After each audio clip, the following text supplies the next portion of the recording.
Hello दोस्तों, मैं श्वेता परमार आप सभी का स्वागत करती हूँ हमारे इस YouTube चैनल पर, जहाँ पर हम आपसे अलग अलग एग्जाम से रिलेटेड बात करते हैं, स्टडी मटेरियल लेकर आते हैं, सिलेबस के बारे में बात करते हैं, स्ट्रेटजीज एंड प्लान्स के बारे में बात करते हैं, सक्सेस स्टोरीज आपके मोटिवेशन के लिए लेकर आते हैं और कभी कभी हम आपके लिए वो लेकर आते हैं जिसके लिए आप ज़्यादा सोचते नहीं हैं। आपको लगता है ये तो हमें आता है, हम इसे बहुत अच्छे से कर लेंगे, लेकिन कभी कभी बहुत छोटी छोटी बातें भी बहुत मायने रखती हैं। तो आज वो ऐसी ही एक बात है जो ऑब्वियसली आप लोग सब इतने इंटेलिजेंट हैं तो आपको सब कुछ बहुत अच्छे से आता होगा, आपने बहुत अच्छे से तैयारी की होगी, आप मॉक टेस्ट दे रहे होंगे, सब कुछ कर रहे होंगे, लेकिन फिर भी एक बार और मैं आपको ये बताना चाहूँगी कि हमें निबंध कैसे लिखना चाहिए, क्योंकि लिखने के तरीके से भी बहुत फ़र्क पड़ता है। दोस्तों, आईएएस की तैयारी अगर आप कर रहे हैं या किसी भी एग्जाम की आप तैयारी कर रहे हैं, किसी भी प्रतियोगी परीक्षा की आप तैयारी कर रहे हैं, तो एक कैंडिडेट के रूप में आपको सामान्य अध्ययन की तैयारी करते रहनी ही पड़ती है और प्रारंभिक परीक्षा के लिए और मुख्य परीक्षा के लिए, यहाँ तक कि इंटरव्यू के लिए भी आपको अपने आप को तैयार करना पड़ता है। आपने गौर किया होगा कि जो निबंध आपसे पूछे जाते हैं उनमें से कुछ ऐसे होते हैं जिन्हें आप सामान्य अध्ययन के अंतर्गत भी रख सकते हैं, पर उनका सीधा संबंध राजनीति, समाजशास्त्र, अर्थशास्त्र, साइंस या टेक्नोलॉजी वगैरह से जुड़ा होता है।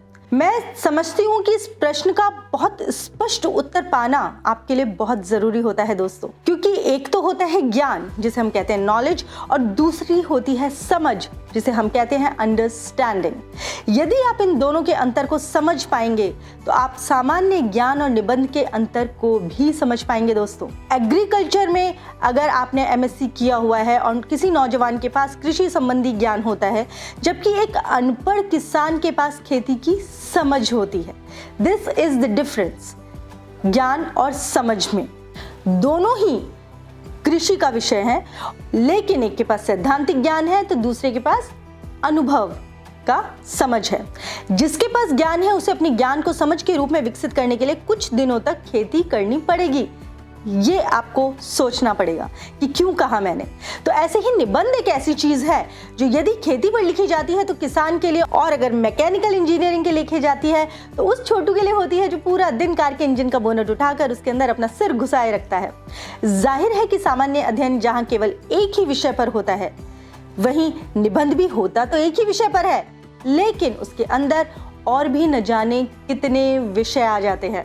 जब किसी को भी ज्ञान देना होता है तो आप विषय से भटकने की आजादी नहीं ले सकते, लेकिन जब किसी को कुछ समझाना होता है तो आप कितनी भी उड़ान, कहीं की भी उड़ान भर सकते हैं, कहानी, किस्सों से लेकर शेर और शायरी तक। जब राजनीति शास्त्र का प्रोफेसर क्लास में मूल अधिकारियों की बात करता है तो वह उसी तक सीमित रहता है दोस्तों, लेकिन जब यही प्रोफेसर नेता बनकर मूल अधिकारियों की रक्षा करने के लिए संघर्ष करते हुए जनता को संबोधित करता है तो तथ्य बदल चुके होते हैं। यानी कि क्लासरूम में ज्ञान अर्जित किया जाता है और जीवन के खुले मैदान में समझ विकसित की जाती है।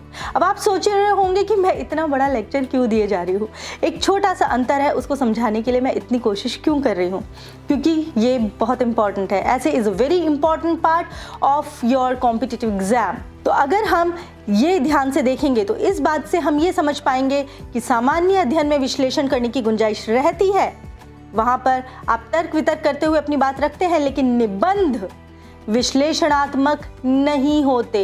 वे एक प्रकार से सूचनात्मक यानी कि इंफॉर्मेटिव होते हैं और आप सूचनाएं इकट्ठी करते हैं और उन सूचनाओं के आधार पर अपना निष्कर्ष निकाल लेते हैं।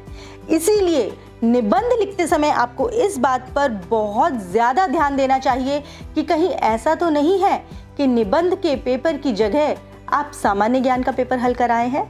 इन दोनों के बीच का जो ये बारीक अंतर है, यही आपको मस्तिष्क में रखकर बहुत स्पष्ट रूप से सोचना चाहिए कि आपको अपना निबंध कैसे लिखना है। यदि आप यह मनोवैज्ञानिक संयम बरत सकें तो इससे लाभ आपको ज़रूर निश्चित ही मिलेगा और आप अपने ज्ञान को समझ में परिवर्तित करके अपने निबंध में 4 चांद लगा पाएंगे। इससे आपके निबंध में एक अलग सी ही चमक आ जाएगी। तो ध्यान रखिएगा दोस्तों, जब भी आपको ऐसे लिखना है तो आपको किस तरीके से लिखना है, बहुत ज़रूरी है ये इस एग्ज़ाम के लिए, और बहुत स्कोरिंग रहता है ये आपके मार्क्स के लिए। तो चलती हूँ, मैं मिलूंगी फिर मैं आपसे यहीं हमारे इस YouTube चैनल पर। आपको कोई भी दिक्कत हो, कुछ भी समझना हो तो प्लीज़ नीचे कमेंट एरिया में लिखिएगा। अपना ख्याल रखिएगा, बहुत अच्छे से पढ़ाई कीजिएगा, बहुत अच्छे से लिखने की तैयारी कीजिएगा। आप निश्चित सफल होंगे और मैं बहुत जल्द आपकी सक्सेस स्टोरी भी यहाँ पर लेकर आऊँगी। बेल आइकन प्रेस कर दीजिए पर प्लीज़, क्योंकि आप सब्सक्राइब कर लेंगे खुद को तो आपको नोटिफिकेशंस में मिलेंगे और अपडेटेड भी रहेंगे। अच्छा दोस्तों, तो जाने से पहले मैं बस आपसे इतनी रिक्वेस्ट करना चाहूँगी कि आप बेल आइकन प्रेस कर दीजिए ताकि आपको नोटिफिकेशंस मिलते रहें, और चैनल सब्सक्राइब कर लीजिएगा if you are new. Take care, work hard, stay blessed. Thank you.